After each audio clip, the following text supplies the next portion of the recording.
Live from the world's capital markets, here are the financial headlines, brought to you by Legion Academy. Hello and welcome to Friday's Daily Financial Reports.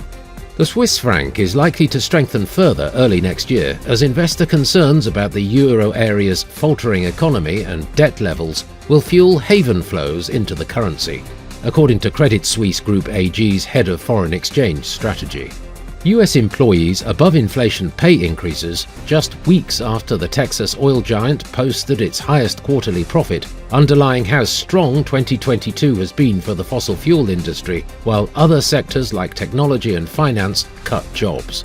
Oil prices steadied after sinking to their lowest level this year, as US production and gasoline inventories ticked up. At the same time, concerns grew that economic slowdowns would weaken fuel demand. The last session saw the Aussie gain 0.6% against the dollar.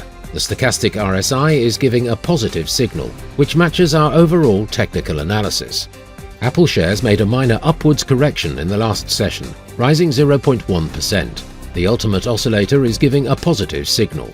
The dollar-yen pair made a minor upwards correction in the last session, rising 0.2%. The ultimate oscillator is giving a negative signal. The pound-dollar pair made a minor upwards correction in the last session, rising 0.2%. The stochastic indicator's negative signal contradicts our overall technical analysis. Finland's industrial output will be released at 0600 hours GMT.